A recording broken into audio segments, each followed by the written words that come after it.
which will eliminate probably all of this once it's installed. And this is just for the hardware. You know, previous to that, are you recording now?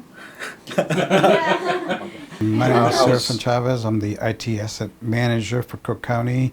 I consider myself to be 100% Mexican with probably about equal 100% American values. I come from a big family, and that's it. Unless you want to hear something more.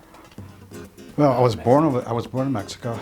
I went to school over there, and the big difference going to grammar school in Mexico and coming to grammar school here, when I was going to grammar school in Mexico, you couldn't enter your classroom until your teacher was there first. Before you enter your classroom, you had to actually put out your hands to your teacher, see if they were clean. If your hands weren't clean, he had like a yardstick, he would smack your hands. Compared to here.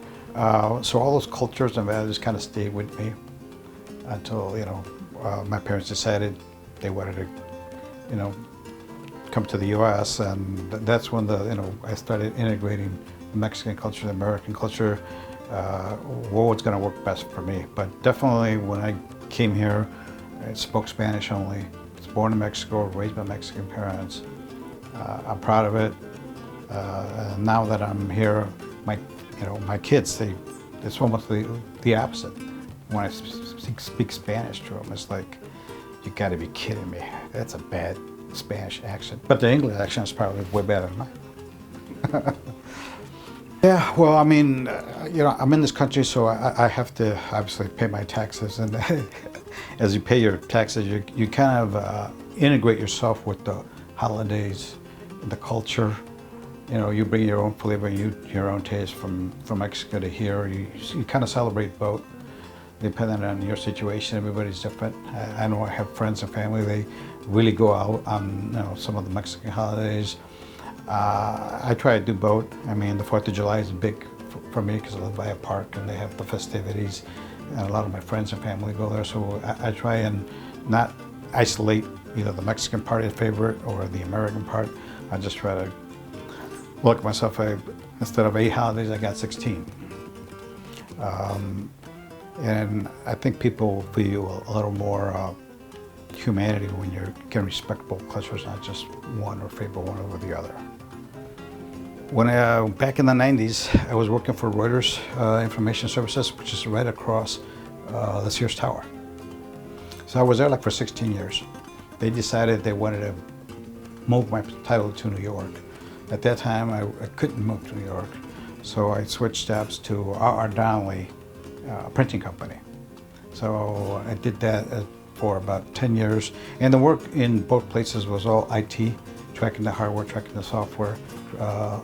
At Donnelley, I was more in a purchasing role, creating orders, making orders, creating the assets, tracking all the data associated with the orders. The printing business was obviously going down. So I decided to make a move, and I ended up here.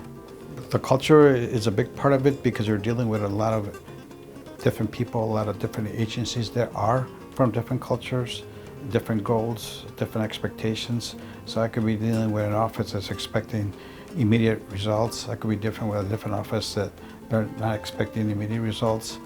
And the guy from one office could be, from Guatemala, the other guy could be from Italy.